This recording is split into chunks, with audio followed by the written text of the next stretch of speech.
성경 말씀 욥기 4장입니다. 욥기 4장 1절에서 9절까지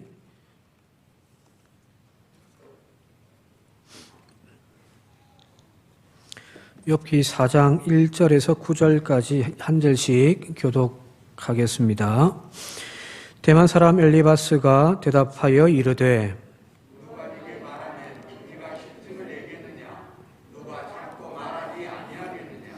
보라, 전에 네가 여러 사람을 훈계하였고 손이 늘어진 자를 강하게 하였고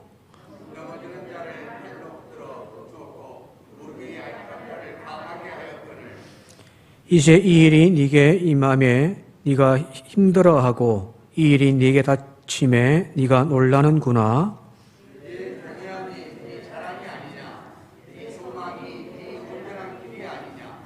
생각하여 보라, 죄 없이 망한 자가 누구인가? 정직한 자의 끊어짐이 어디 있는가?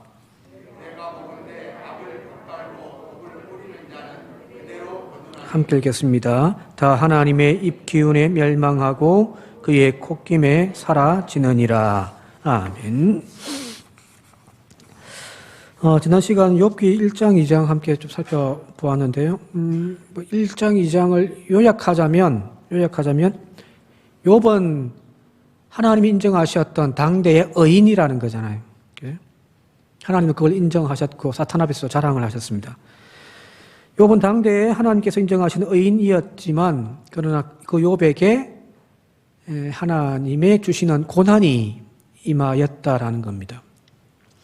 그 고난에도 불구하고 그 욥은 입술로도 하나님 앞에 범죄하지 않았다로 해서 이제 모든 것이 끝나버립니다. 그죠? 엄청난 고난, 자기가 가지고 있던 거의 모든 것들을 다 빼앗김에도 불구하고 주신 자도 여호와시고 취하실 분도 하나님이십니다 라고 고백하고 그 입술로 범죄하지 않았다라는 거예요.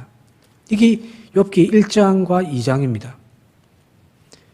근데 사실은 이 욥기 1장, 2장이 욥기의 그 결론입니다. 보통 우리가 이제 드라마 같은 거 쫙 보면은 처음에는 이제 뭐 좀 하다가 뒤에 가면 이제 탁 이제 클라이막스이고 결론 나오잖아요. 그죠? 욥기서의 결론은 앞부분부터 딱 나와 있습니다. 이걸 도장으로 캉 찍어버리는 거예요. 욥은 의인이었다. 욥은 고난 가운데서도 그 입술로 범죄하지 않았다. 이 대전제가 욥기를 계속해서 끌고 가는 거예요. 이걸 놓쳐버리면 안 돼요. 이걸 놓쳐버리면 이제 오늘부터 살펴볼 말씀에 들어가면은 이제 소용돌이 속에서 우리 중심을 잃어버립니다. 그래서 어떤 시각이 되어지냐면은 욥은 점점점 하나님 앞에 범죄하기 시작하더라. 이런 말들이 나와버린 거거든요. 아니에요. 처음부터 끝까지 욥기서는 욥은 의인이었다. 그러나 그 의인이 지금 고난을 당하고 있다는 거예요. 자, 이건 놓치지 않기를 바랍니다. 자, 이제 1장, 2장 지나고 이제 3장 딱 넘어가면은 3장부터는 한마디로 이야기하면은 재미가 없습니다. 왜 그러냐면은 욥과 세 친구들의 긴 대화가 반복적인 대화가 계속해서 3장부터 31장까지 또 이제 31장 끝나면은 32장부터 37장까지 또 새로운 친구, 가장 젊은 엘리후라고 하는 사람이 탁 등장해서 나름대로의 또 의견을 제시하거든요. 이건 좀 빼놓고 새 친구와의 대화가 주구장창 3장부터 31장까지 길게 나옵니다. 이 부분 딱 들어가면은 거의 대부분의 교인들이 그냥 눈팅만 하죠. 그죠? 그냥 눈으로 읽습니다. 이 말이 무슨 말인지도 몰라요. 무슨 말인지도 모르는데 그냥 좋은 말이 있으면 빨간 줄 치라고 뭐 욥이 했던 친구들이 이야기했던 상관도 없이 그냥 빨간 줄 치고 대충 눈팅하고 그냥 넘어가 버려야 돼요. 근데 너무 자책할 필요도 없습니다. 목사님 저도 잘 모르거든요. 이 부분 가운데 있는 이 부분은 사실은 욥기서에서 중요한 의미를 가지고 있기는 하지만은 보수적인 거예요. 좀 부수적인 거란 말이에요. 메인 요리는 이미 앞에 나왔어요. 그죠? 욥기를 좀 따분하게 만드는 이유가 바로 오늘 여기 있습니다. 그래서 이제 이 긴 이야기들이 계속 반복되어지고 서로 변론하고 막 하는 이야기들을 읽다 보면은 이게 좀 짧으면 괜찮은데 뭐 거의 막 27장, 28장까지 돼버리니까 욥기에서 여기 들어가 버리면 우리가 중심을 다 놓쳐버리는 거예요. 그러나 오늘 말씀 통해서 여기 길입니다만은 하나하나 다 살피지 않고 그냥 전체 통으로 해가지고 욥과 욥의 세 친구가 어떤 대화를 주고받았는지에 대한 핵심적인 내용들만 이번 주랑 다음 주까지 한번 좀 살펴보도록 그렇게 할게요. 자, 욥이 고난을 당하고 있다라고 하는 소식을 듣고 욥과 가까웠던 세 친구가 찾아온 거죠, 그죠? 이 장의 마지막 부분을 보면은. 근데 그가 당하고 있는 고난이 너무너무 극심하게 고통스러운 것을 그들이 지켜보면서 곁에서 아무 말도 못하고 그냥 함께 그냥 주저앉아만 있는 거야. 오랜 시간 동안. 그러다가 이제 욥이 이제 말을 꺼내기 시작하는데 그게 3장입니다. 욥이 자신의 고난에 대하여 평가하는 이야기가 나와요. 그 이야기에 대해서 이제 세 친구들이 각각의 이제 생각들을 이제 끄집어내면서 욥에게 이야기를 하는 겁니다. 먼저 우리가 알아야 할 것이 있어요. 이 욥과 세 친구의 대화가 오고 가는데 여기에 우리가 전제해야 될 것이 뭐냐면은 이미 욥기 1장과 2장에서 이루어졌던 천상의 회의가 있었잖아요. 그죠? 하나님과 하나님의 아들들이 또 사탄이 두루 땅을 다니다가 그곳에 참석해서 이제 주고받았던 이야기들. 하나님이 욥에게 엄청난 축복을 내려주시니 그 축복 때문에 욥이 의로운 것은 아니냐. 만약에 그 내려주셨던 그 선물과 같은 것들을 제하셔버린다면은 욥이 자신의 의를 지키겠냐라고 사탄이 이야기했을 때 하나님이 아니다. 욥은 그런 친구가 아니야. 그러면은 네 마음대로 한번 그 빼앗아 가봐. 욥이 의로움이 무너지는지 안 무너지는지 한번 지켜보자. 테스트한단 말이에요. 그죠? 그 결정이 이제 천상에서 이루어졌죠. 하늘에서 이루어졌어요. 자, 욥과 욥의 친구는 이 천상에서 이루어졌던 이야기들을 알아요, 몰라요? 모릅니다. 저와 여러분들은요? 알죠? 그죠? 우리는 이 이야기 전체를 우리는 다 읽고 있으니까요. 그죠? 우리는 천상에서 이런 결정들이 이루어졌다는 사실을 알고 있는데, 그런데 문제는 이 대화를 주고받고 있는 욥과 욥의 세 친구들은 이 사실을 모릅니다. 이 말은 무슨 말이냐면은 자신들이 가지고 있는 기본적인 땅에서의 이루어지는 그 지혜만 가지고 지금 자신들의 옳고 그름을 지금 논박하면서 지금 이야기를 하고 있다는 거예요. 이게 중요한 거예요. 천상의 모든 뜻과 하나님의 뜻은 몰라요. 그냥 자기들끼리만 하고 있는 거예요. 근데 우리는 알죠, 그죠? 하늘에서 하나님의 이런 목적으로, 이런 뜻으로 이제 하나님이 욥의 고난을 내리셨더라. 그래서 우리는 욥의 친구와 욥과의 대화를 들여다보면서 우리는 누가 틀린 말을 하고 있고 누가 맞는 말을 하고 있는지를 우리는 알죠. 그죠? 왜? 이미 이 1장과 2장의 사실을 우리는 알고 있기 때문입니다. 자, 그래서 물어볼게요. 욥과 욥의 친구들이 막 주고받는 긴 어떤 변론적인 이야기들이 있는데 누가 맞을까요? 누구의 말이 맞을까요? 사실은 요 세 명의 친구들이 하는 이야기들 이제 오늘부터 살펴볼 건데 그 친구들의 이야기는 틀렸어요. 맞는 말인데 틀렸어요. 하나님이 천상에서 이루어지는 그 사실을 모르기 때문에. 근데 욥이 하는 말이 끝까지 자기의 무죄함을 변론하는 그 이야기가 사실은 맞아요. 이걸 우리가 좀 가지고 가자는 거예요. 자, 전체적으로 욥과 욥의 친구의 대화가 총 3세트로 나옵니다. 세트가 나와 이렇게. 그러니까 여기 한번 들어가면은 거기서 이제 막 거의 우리가 못 헤어나는 거예요. 무슨 말인지도 모르겠고 막 이게 뭐 어디로 가고 있는지 모르는 거예요. 총 3번 1라운드, 2라운드, 3라운드로 이렇게 되어져 있단 말이에요. 첫 번째 3장에서 욥이 자신의 무죄함을 그리고 자기의 고난의 현실에 대하여서 지금 막 하소연하는 이 3장 나오는데 욥이 대답하고 난 다음에 그의 친구 엘리바스가 4장과 5장에 욥에 대하여서 이제 충고를 던지는 거예요. 그 충고의 말을 듣고 또 욥이 6장과 7장에 자신의 의견을 또 표현해내는 거예요. 근데 또 그 이야기를 듣고 또 빌닷이라고 하는 또 친구가 8장에서 또 욥에게 충고를 하는 거예요. 그러면 또 욥이 또 답변을 하고요. 그 다음에 소발이라고 하는 사람이 이제 또 욥에 대한 이야기 듣고 또 충고를 하는 거예요. 이게 한 세트예요. 거기 총 3번 나옵니다. 그러니까 친구들마다 3번을 이야기한 거죠. 그죠? 근데 나중에 보면은 소발의 이야기는 이제 빠지기도 합니다만은 총 친구들마다 3번을 이야기하고 욥은 3번 또 3번이니까 9번을 이제 답변을 하는 거예요. 자, 여기 이제 핑퐁 게임이죠. 그죠? 주고받고 그런 거죠. 그죠? 이런 핑퐁 게임으로 욥의 친구들은 욥에 대하여서 정죄를 하고 있고 욥은 자신의 무죄함에 대하여서 지금 변명을 하는 것이 길게 나와 있다 보니까 재미가 없어요. 마치 이제 법정에서 검사가 누군가를 향하여 공소해가지고 그의 증거를 막 들이대면서 이 사람이 범인입니다. 유죄합니다.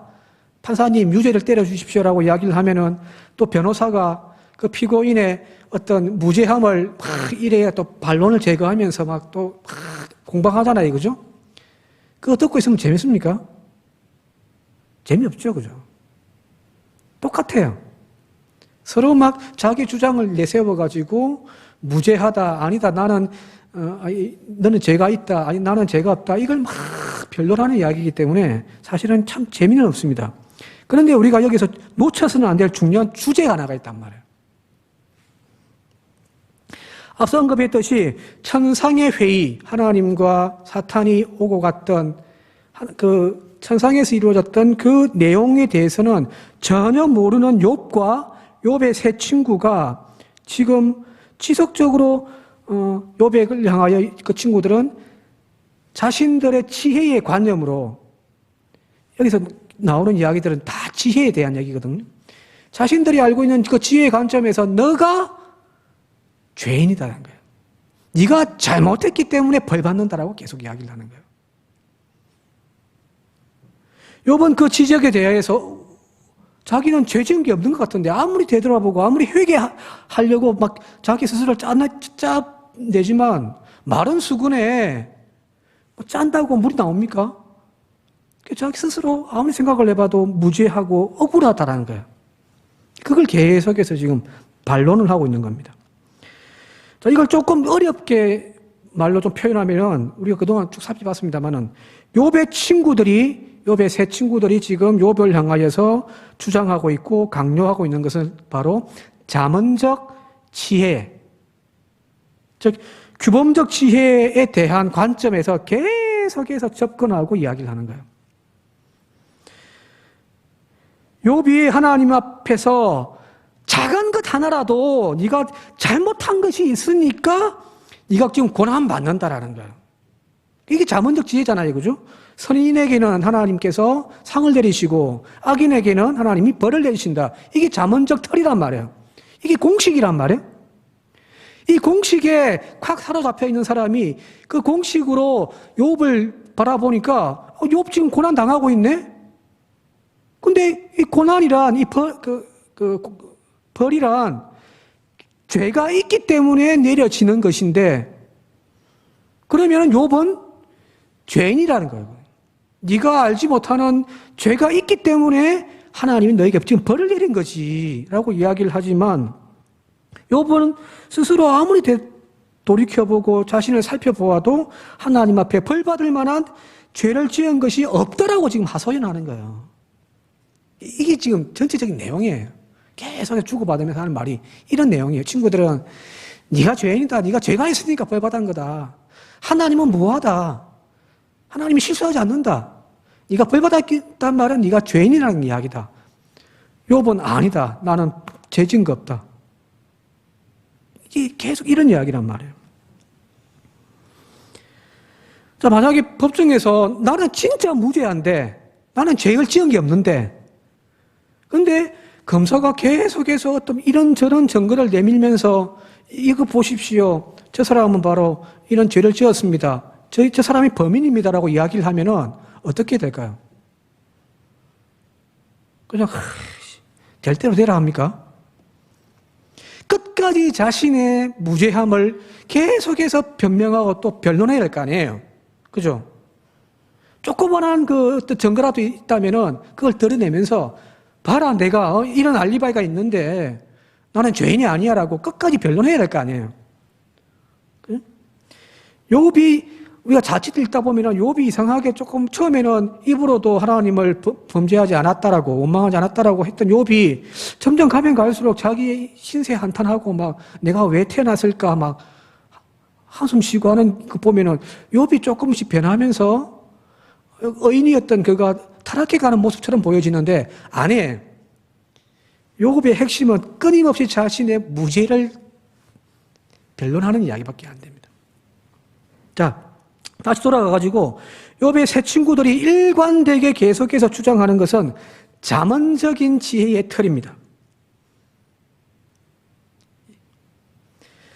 욥의 입장에서 보게 되어지면은 그 잠언적인 틀만 가지고 나를 지금 비난하고 판단하는데 그거 아니다, 그거 틀렸다라는 거예요. 욥이 지금 이야기하는 것은 그 잠언적인 지혜로서 이야기할 수 없는 지금 자신의 상황에 대하여서 지금 이야기를 하고 있습니다. 이걸 다르게 표현하면 반성적인 지혜를 지금 이야기를 하고 있는 거죠. 세상에 돌아가는 규범적인 지혜가 있어서 그걸 통하여 세상은 돌아가지만 거기에 예외가 있단 말이에요. 그죠?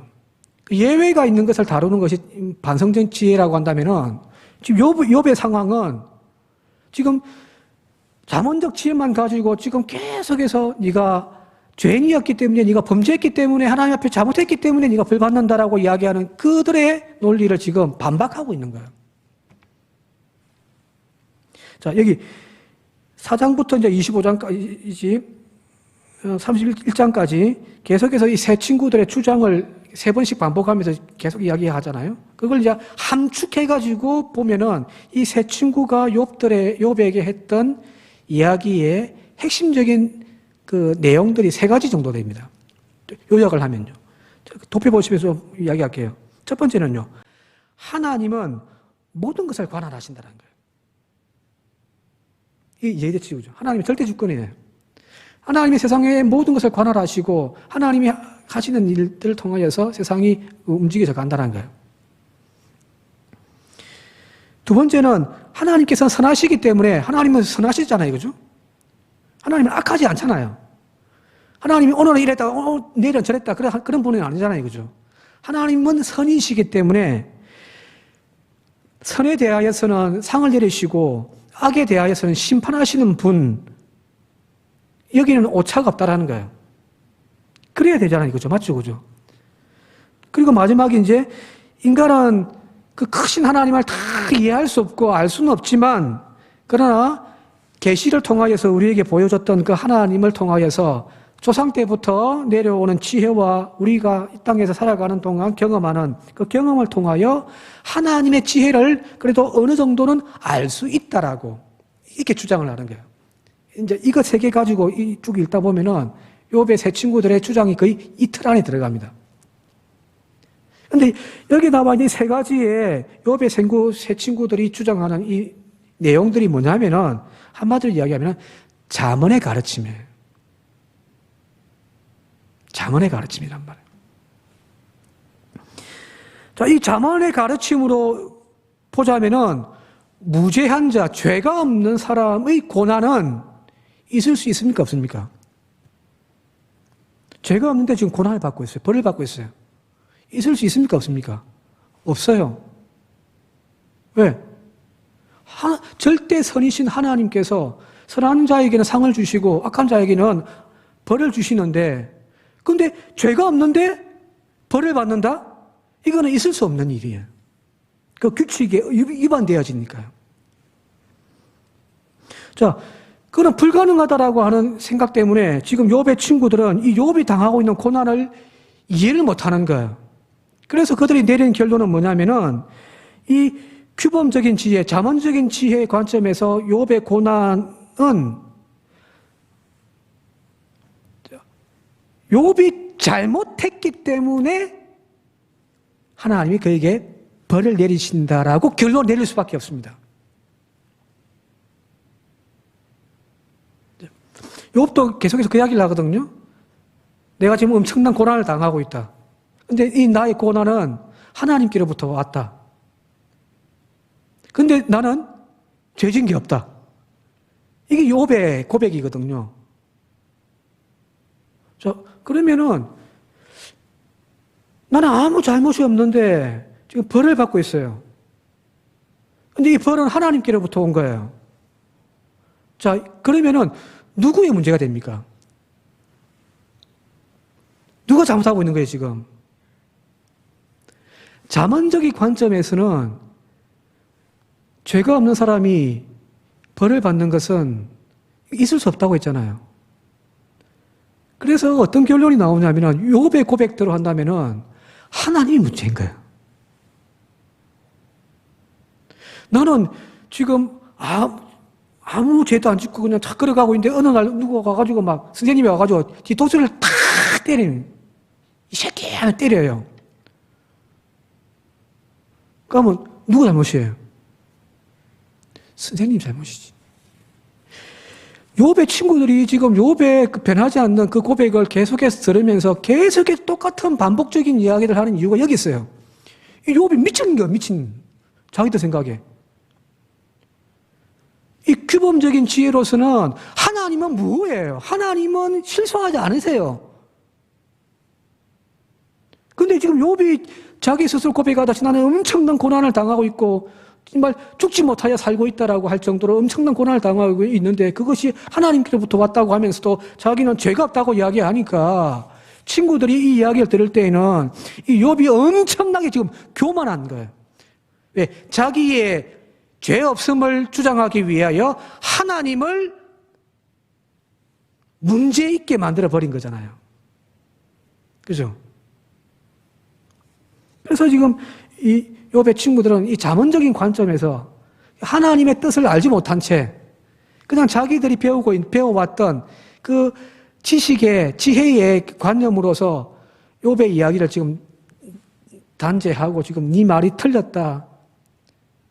네가 죄를 지었다. 꼭 계속해서 이야기를 하고 있는 겁니다.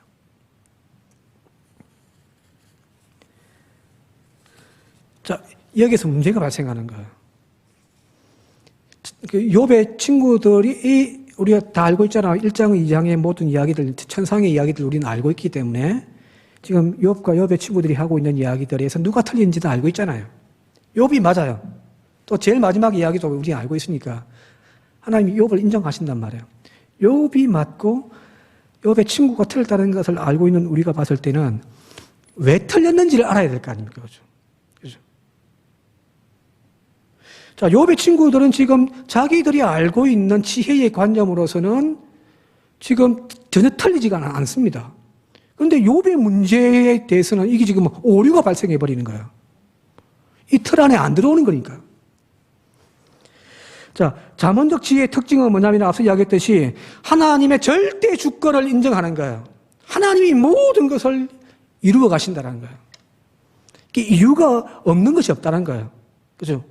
근데 하나님께서 선한 자에게는 상을 주시고 악한 자에게는 벌을 준단 말이에요.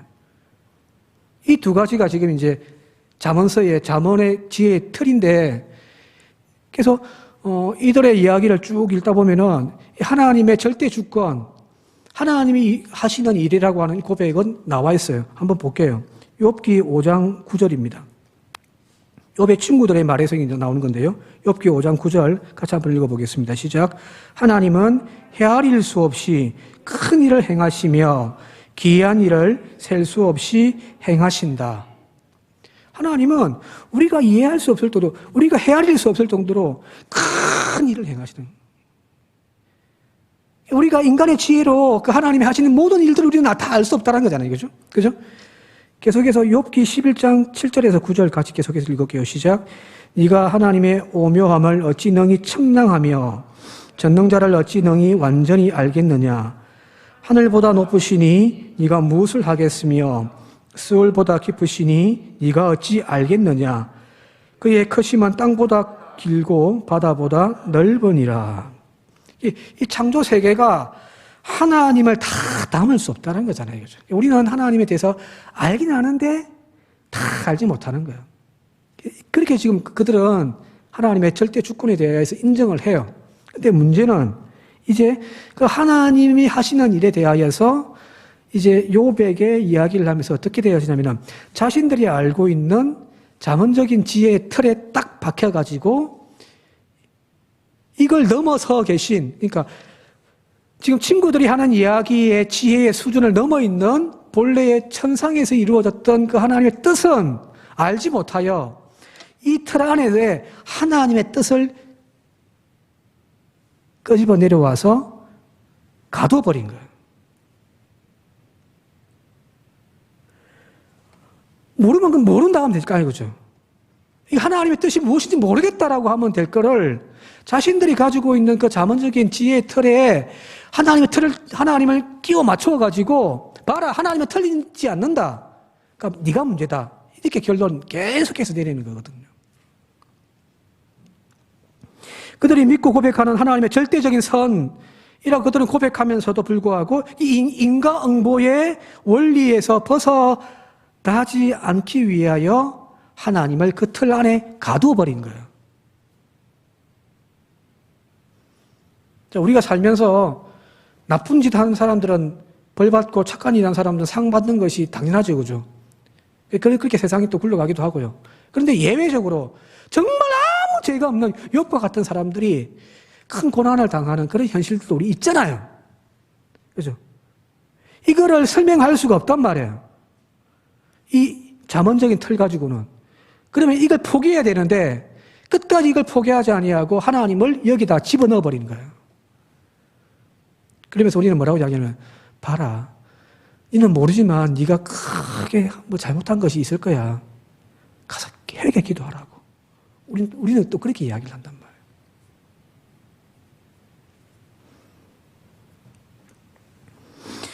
사실 오늘날 우리에게도 이런 신앙의 오류가 너무너무 많이 발생하고 있습니다. 교회 생활 딱 지켜보면은, 목사님 저도 그렇고, 우리의 기본적인 사고의 패턴이 여기 나와 있는 이 세 친구들처럼 자문적인 지혜의 틀을 가지고 있기 때문에 신앙생활 잘하면 복 받고 신앙생활 엉망으로 하면 하나님 벌 받는다. 이 사고의 틀을 가지고 있기 때문에 누군가 고난당하고 아픔 당하고 있으면 우리는 어떻게 평가하냐면은 이 틀을 벗어나지 못해요. 그래서 무조건 뭐냐면 기도 열심히 하십시오. 회개하시라고 많이 우리는 이야기를 한단 말이에요. 그거는 무슨 말이냐면 하나님의 뜻을 우리가 잘못 해석해버리는 결과가 되어버리는 거죠. 우리가 가지고 있는 어떤 진리라고 하는 틀, 교리라고 하는 틀 속에 하나님을 가둬버리는 거예요. 특히 신앙 좋다라고 하는 분들이 이런 오류가 더 많이 발생합니다. 근본주의적인 신앙을 가지고 있는 분들이 이런 오류를 많이 일으킨단 말이에요. 그래서 자기의 이 틀에 맞춰가지고 이 틀 안에 딱 들어가 있는 사람들은 의인이라고 이야기를 하고 이 틀에서 벗어나버리면 뭐라고 이야기하냐면은 죄인이라고 이렇게 갈라치기를 해버린 거예요. 대표적인 것이 바로 안식일 규정이잖아요. 그죠? 예수님은 바로 이 틀을 깨기 위하여 오신 분이에요. 예수님의 사역은.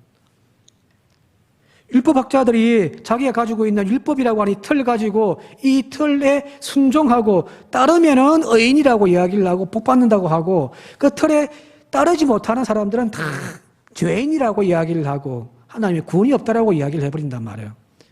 그런 어떤 틀을 가지고 있는 그 시대에 예수님이 오셔가지고 뭐 하셨냐면은 그 틀 깨부수는 일을 하신 거예요. 다시 말씀드리면 그 예 중에 가장 대표적인 것이 바로 안식일 논쟁이에요. 십계명에 따르면은 안식일을 거룩하게 지키기 위하여서 주신 계명이 안식일법이잖아요. 그죠? 안식일 날엔 거룩하게 지켜라. 근데 문제는 이제 이 법이 딱 고정되어지면서 어떻게 되었냐면은 이 안식일법 때문에 수없이 많은 사람들이 죄인으로 낙인 지켜버리는 거예요.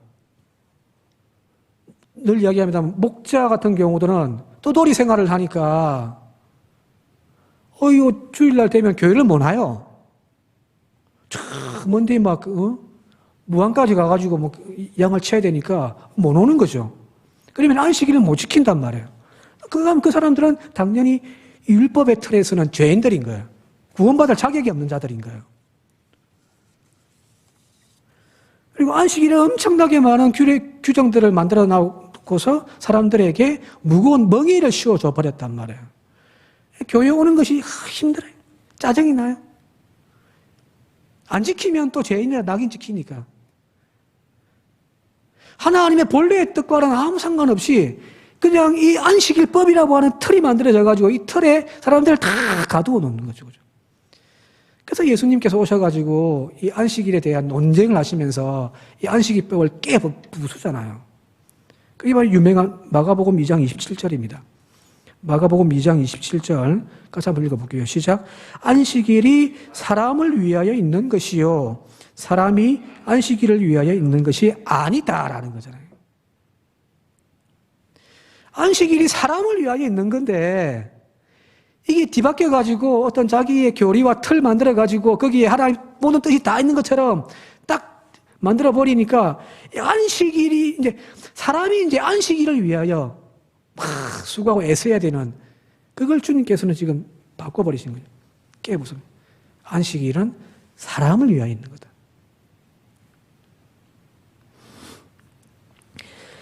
또 요한복음 9장에 가면은 예수님과 제자들 간의 대화의 이야기가 나와요. 길을 가다가 보니까 저쪽에 선천적으로 태어나서부터 앞을 보지 못하는 시각장애인이 있는 거예요. 그때 제자들이 예수님에게 묻습니다. 선생님, 라피요. 저 앞을 보지 못하는 저 시각장애인은 선천적으로 태어나면서부터 이제 시각장애인이니까 그는 누구의 죄 때문입니까? 자기의 죄 때문입니까? 아니면은 그 부모의 죄 때문입니까? 라고 물어봅니다. 자, 이거는 어떤 틀일까요? 이 자문적인 지혜 관점이에요. 그가 지금 장애를 가지고 있고 그가 신체적인 문제가 있는 것은 당연히 하나님께 벌 받았다라는 거잖아요. 벌 받았다라는 거예요. 자, 그러면은 이 죄는 이 사람은 선천적으로 태어나면서부터 가지고 나왔으니 자기의 의지와는 상관없잖아요. 그냥 묻는 거예요. 부모의 죄 때문에 지금 장애가 생긴 겁니까? 아니면 그건 자기 죄 때문에 생긴 겁니까? 라고 묻는 거예요. 자, 그때 예수님이 뭐라고 하셨는지 같이 한번 볼게요. 준비되셨어요? 예. 3절 같이 한번 읽어보겠습니다. 시작. 예수께서 대답하시되 이 사람이나 그 부모의 죄로 인한 것이 아니라 그에게서 하나님이 하시는 일을 나타내고자 하십니다. 무슨 말일까요, 이게요? 하나님이 하시고자 하는 일을 나타내기 위함이다. 이게 무슨 말일까요?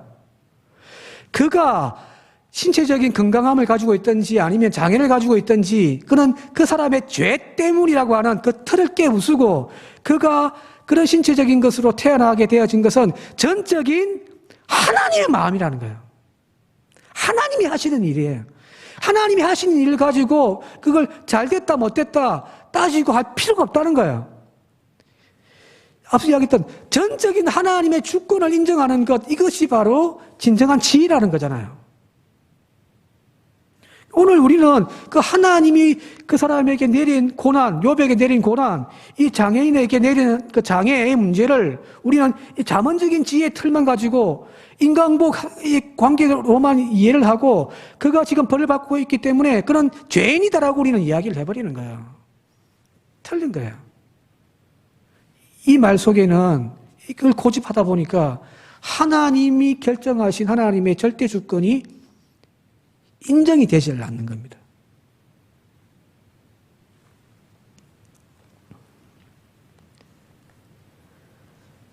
예수님께서 하셨던 모든 사역들이 바로 그런 것도 아닌가요? 하나님을 하나님 되게 하시는 일이에요, 사실은요. 하나님의 절대 주권을 회복시켜서 율법의 전통이나 교리에 가두어져 있는 하나님이 아니라 성전에 가두어져 있는 그 하나님이 아니라 그 모든 것을 초월하셔서 역사를 주관하시고 하나님의 그 사랑과 하나님의 본성에 의하여서 구원을 이루어 가시는 그 하나님을 이야기하고 싶었던 것이 바로 예수님의 사역이에요. 바리새인들은 그 율법이라는 틀만 가지고 막 사람을 막 봤는데 의인, 죄인, 의인, 죄인 그런 식으로 예수님의 그 틀을 깨부심을 통하여서 하나님이 그 사람을 어떻게 생각하고 그 사람을 어떻게 붙잡으시는지 그걸 지금 이야기하고 싶었던 것이 예수님이거든요. 자, 그러면 오늘 우리도 이 틀 깨는 일부터 해야 될 거 아니에요. 물론 이 틀이 잘못됐다는 것이 아니에요. 자문적인 지혜가 구약 성경의 거의 한 90%를 이루는 지혜예요. 그런데 그 예외가 또 있다는 사실을 반성적인 지혜를 이야기를 하고 있는 거거든요. 복음서에서 예수님께서 이렇게 말씀하십니다. 누가복음 6장에서 너희 아버지의 자비하심 같이 너희도 자비로운 자가 되라. 비판하지 말라. 그러면 너희가 비판을 받지 않을 것이요. 정죄하지 말라. 그러면 너희가 정죄받지 않을 것이요. 용서하라. 그러면 너희가 용서를 받을 것이다. 이 이야기의 핵심은 바로 그거예요. 네가 가지고 있는 그 색안경 가지고 사람한테 판단하지 마. 그걸 판단하시는 분은 하나님이셔.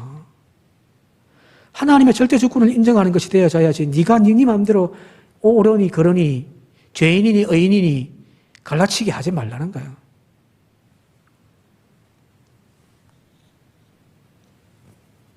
자, 그러면 오늘 우리에게 필요한 것은 뭘까요?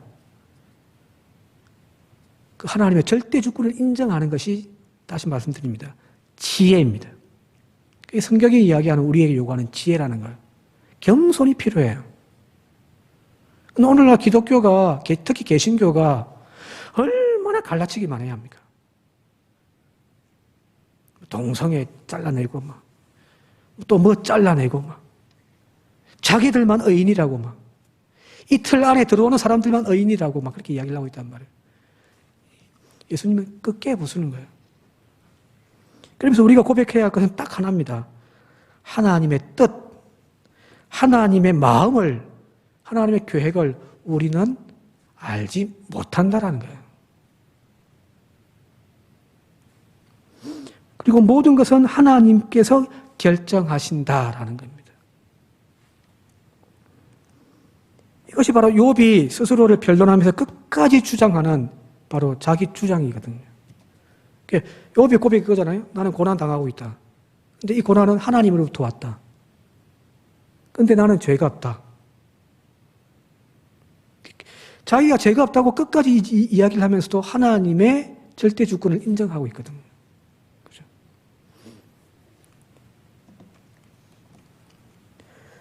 이야기가 너무 어렵고 재미가 없죠.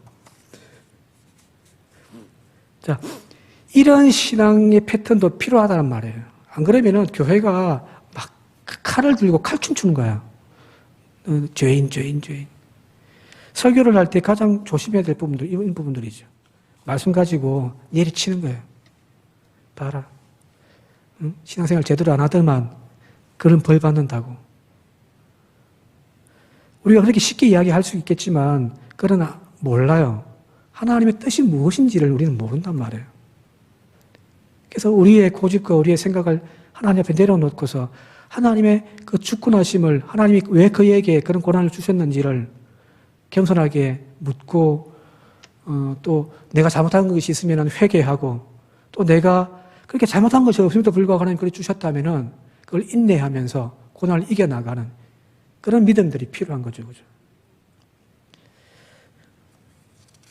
혹시 우리가 가지고 있는 색안경은 없는지 여기 나와 있는 이 세 친구들처럼 틀에 박힌 신앙의 그 교리와 틀 가지고 오늘 우리는 사람들을 평가하고 있지는 않는지 좋은 교회, 나쁜 교회, 좋은 목사, 나쁜 목사, 좋은 교인, 나쁜 교인 이렇게 갈라치기 하고 있지는 않는지 다시 한번 우리 스스로를 되돌아볼 수 있기를 바랍니다. 다음 시간에 욥의 변론을 통하여서 욥서에서 이야기하는 그 참된 지혜가 뭔지 욥의 그 어떤 변론을 통해서 다시 한번 더 살펴보도록 그렇게 하도록 하겠습니다. 함께 기도드리겠습니다. 고마우신 아버지 하나님, 우리의 짧은 지혜 가지고 우리는 마치 진리를 가지고 있는 양, 절대적인 잣대를 가지고 있는 양, 좋고 나쁜 것들을, 의롭고 악한 것들을 네 편, 내 편을 나누고 있는 어리석은 저희들을 주여 용서하여 주옵소서.